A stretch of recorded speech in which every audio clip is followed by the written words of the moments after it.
On today's show, science and music. The North American bison is back. And mercury, the metal. All on Hot Science. Hi and welcome to today's show. Hello. So what are you doing? Well, I was doing a science experiment, but I might get you to do it for me. Oh, okay. What do I have to do? Well, the challenge is to work out whether it's easier to balance a stick on your finger with a weight. There's a weight on the stick, okay, and that's that ball there. It's a heavy ball. Is it easier to balance a stick on a finger with the weight a long way?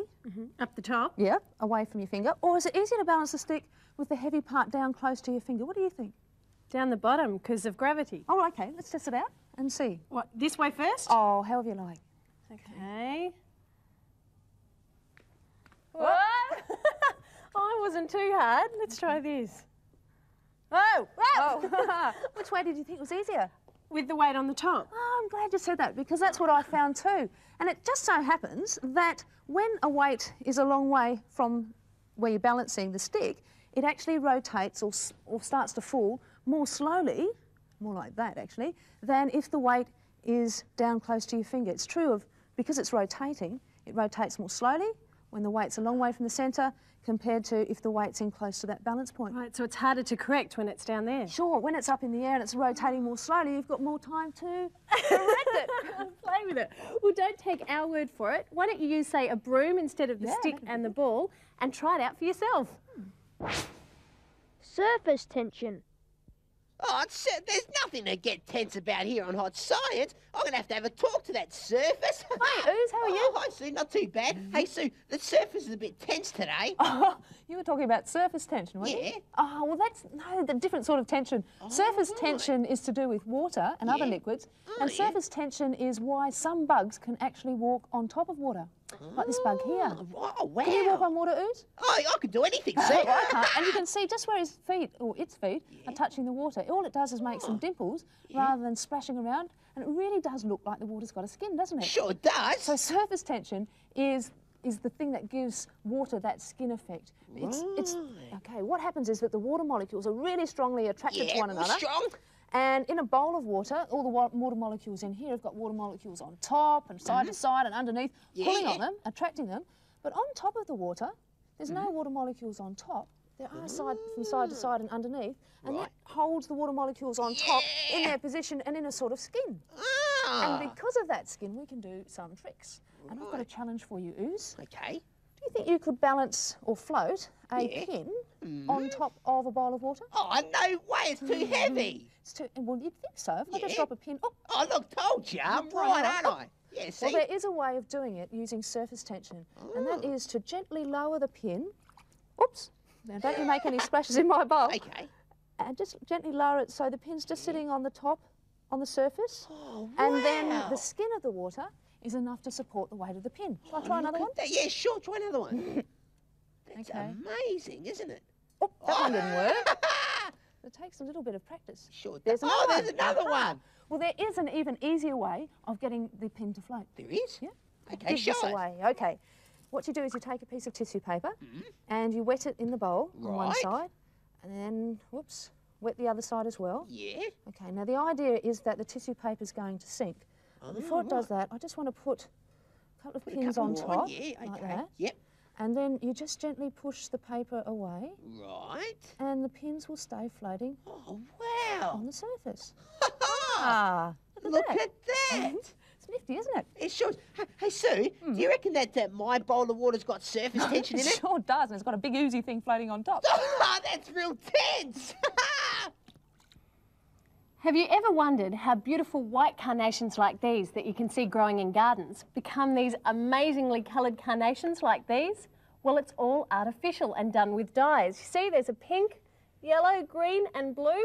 And we can do that, and we're going to do that. But Sue, how does the dye get from the bottom of the stem here up to the top of the flower? Ah, well, that's to do with capillary action. We just heard about water tension, and that's the force that pulls water molecules to one another. So if you have water going up the stem, it will actually draw more water. But capillary action is a force which actually attracts water molecules up thin tubes like this one, okay? Thin tubes are called capillaries. And the plant has capillaries in it? In its stem, that's right, that carry the water. Let me show you with this thin glass tube. What I'm going to do is put the tube into about that deep, into one of these beakers of liquid, and you'll actually see the fluid goes up to about there. A little bit higher. Without me sucking it. Oh, okay, show me. Yep, you watch. I'll just put it in there. Whoop, I just bumped it. Oh. Oh, and you haven't got your finger on the top? No, I'm not doing any tricks at all. It's being drawn up on its own by capillary action. And why that happens is that the water molecules are actually being attracted up the glass as well. So as the water's attracted up the glass, the skin of the water comes as well, and it draws more water molecules. And that's what's happening in this carnation? It is, and it's that capillary action which actually takes water up the stem for the plant to use. And as water evaporates off the top here, or off the leaves, more water gets drawn up. Well, let's make some pretty flowers. Okay, all right, I've got some more here. And one thing you do need to do, Rob, is to cut the bottom of the flowers. Oops, I'll just do these one at a time. Why? Well, oops. It goes flying up. The old end has dried out a little bit, and if there are any air bubbles in the tubes of liquid, it will stop flowing. Okay, so if you have a plant growing out in the garden and you bend it too severely and you put an air bubble in the stem, oops, sorry, Rob, it will stop fluid being, transported up the stem. Now, we've got some green. Oh, right, okay, let's I'll put a bit of red. I'll put the flower in the green. You make up some red. Oh, that's a nice blood red colour. Yeah, stir it up a bit, I reckon. Oh, pretty patterns there before. So I've got one in the green. One in the red and one in the blue. Now, of course, it takes quite a bit of time to do this. What, won't happen now? No, it'll take overnight, maybe even two or 3 days. What, to get these brilliant colours? Yeah, and they are beautiful, aren't they? Well, Sue, these are for you. Thank you very much.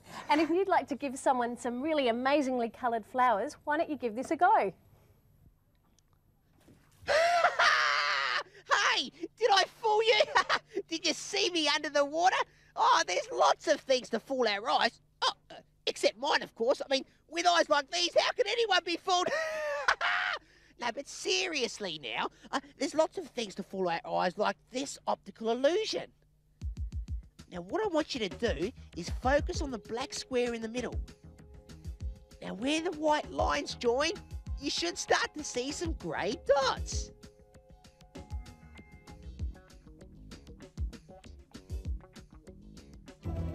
The North American bison, once again on the increase, next on Hot Science.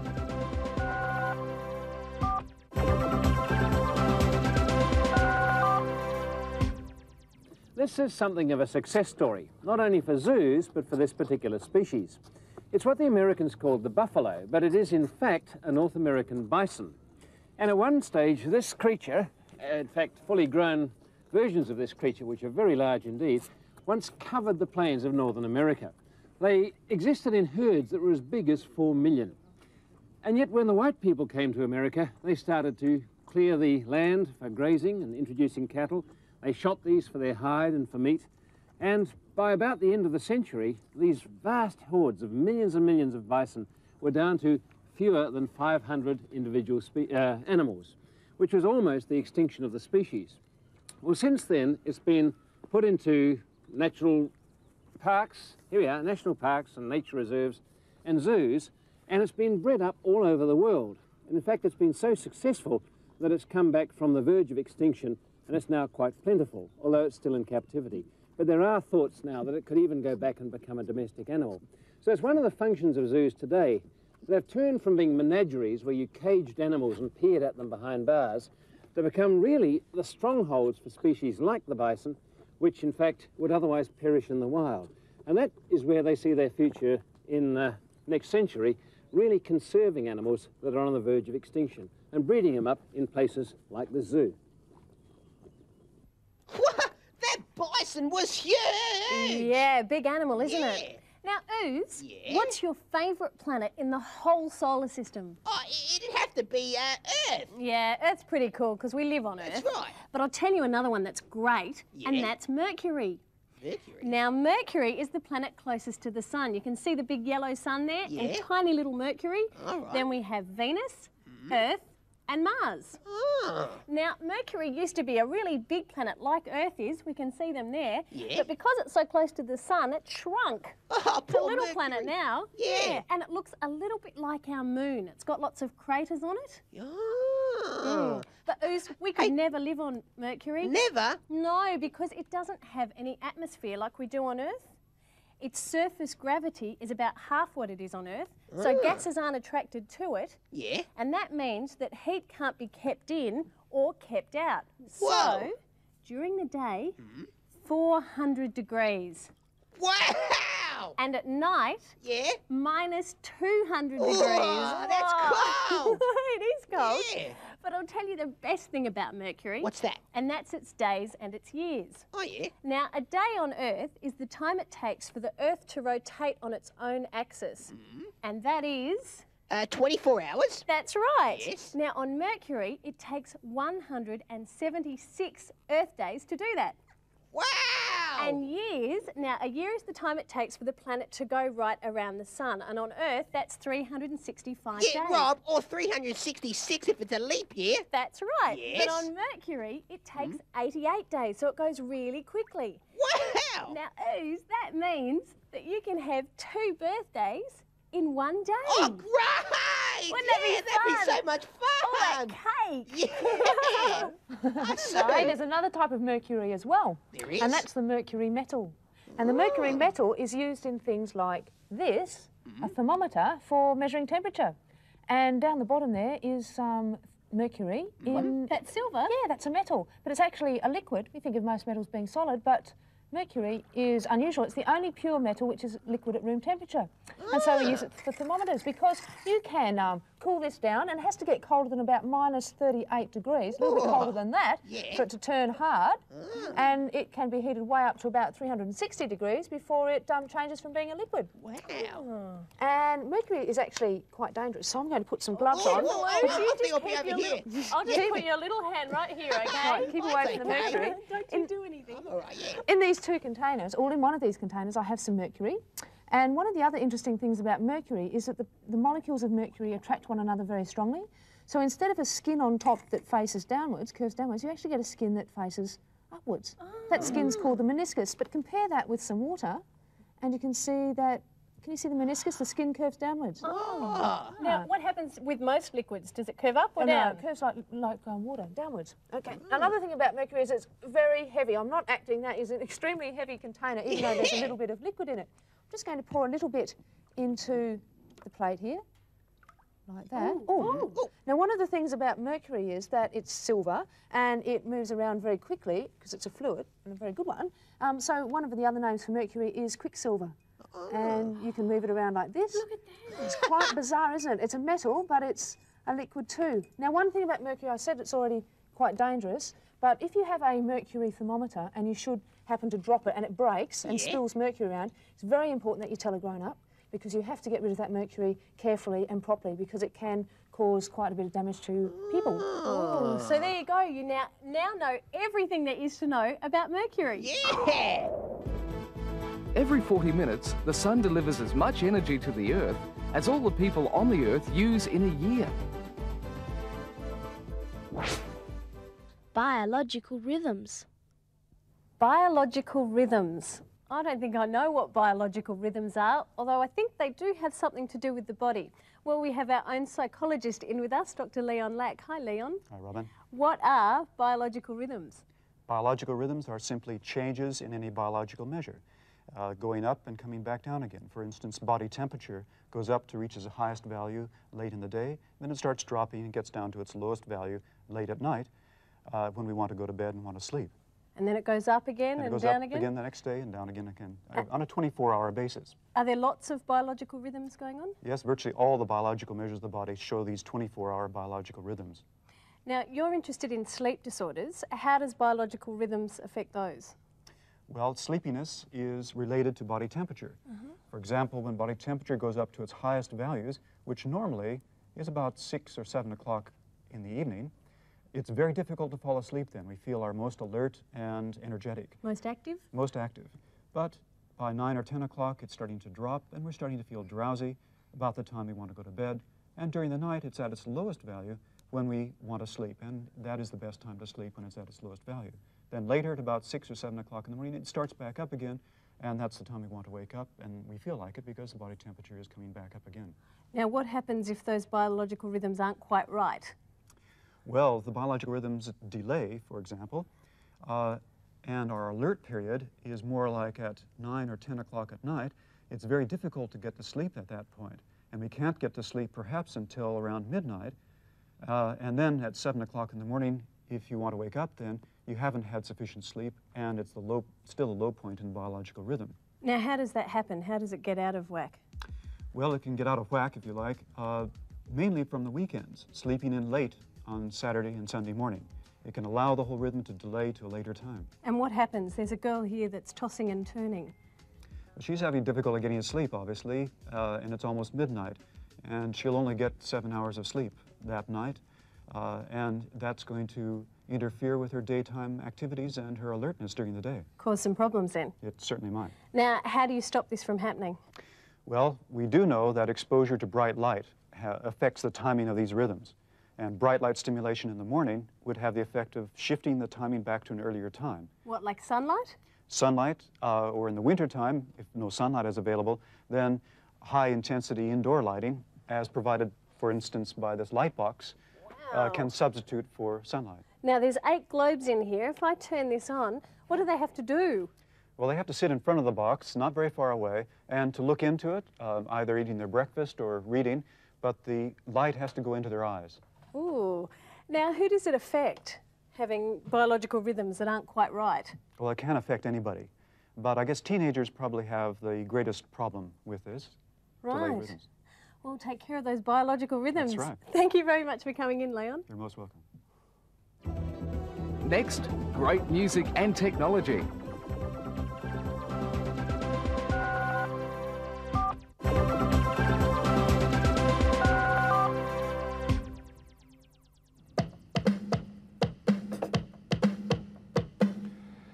This is the School of the Future Music Suite. What it enables us to do here, with the computer and a keyboard and other various electronic music devices, we can cut, copy, paste, edit, and merge and print out our musical ideas. What I'm going to do now is work on a composition. This is how I put it together. Drums are first.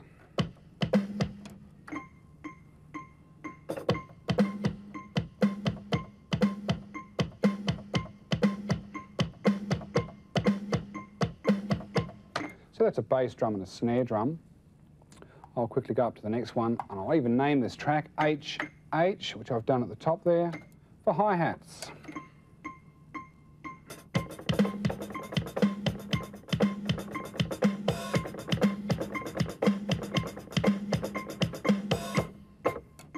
That's fine.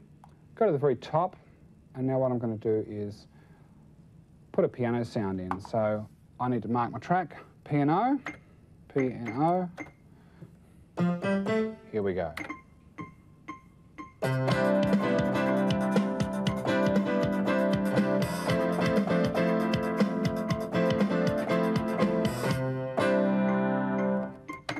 Play it back.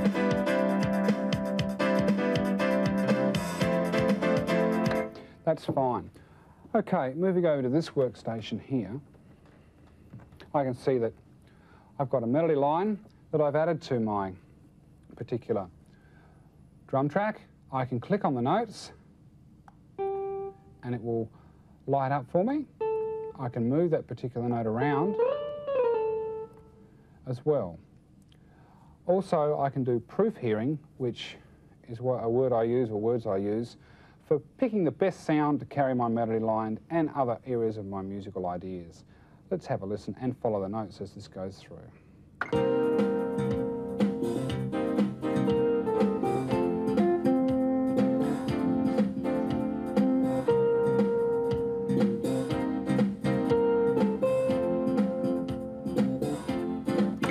Okay, once I've done that, I can then go over and grab some print music. So I'll need to go up to print, and there we go. We can see our printer there. That's fine. Right. So I can print out my musical ideas. And I've called this one My Great Song. We've got the piano part, we've got bass, we've got drums. Also, I've made a copy of a score which is larger. We have banjo, flute, muted trumpet, recorder, etc. So the computer technology and music is saving us a lot of time. Right, well, we've added our music and built up our particular song. What we're going to do now is add lights. I've coloured my black and white keys here, and they correspond to the lights which are on my right-hand side. The computer has synced this together and helped me to match a melody line and rhythms. So here we go. And also let's follow the melody line as well on the screen.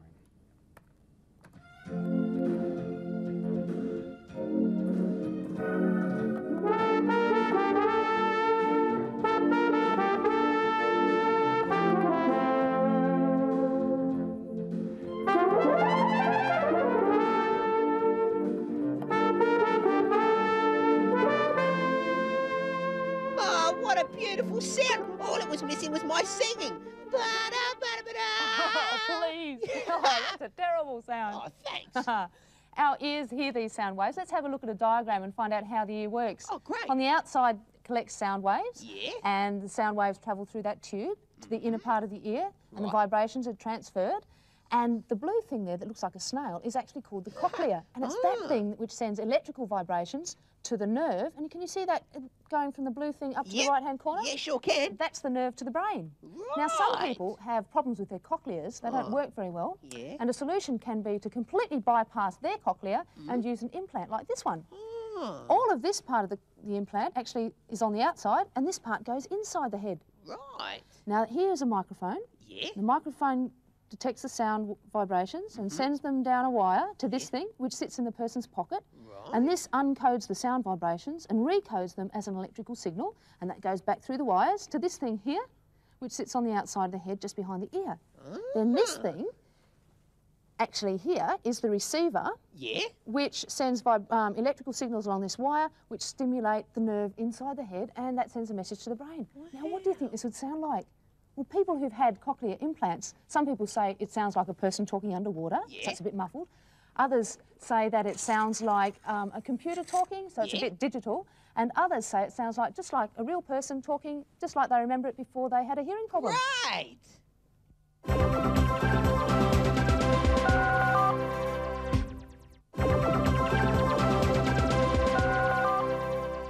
Hey, it's quiz time! Terrific. Who can give me an example of a metal that's a liquid at room temperature? Ah, that's mercury. Hey, that's right. Hey, I've got one.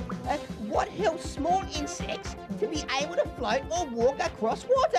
That's surface tension. Yes. True. Now, here's something for you to try at home. Why don't you find out what you can do to help or affect your biorhythms? Oh, that's a good one. I'll try Hey, that. anyway, it's time for us to go now. We'll see you next time on Hot Science. Goodbye. Bye.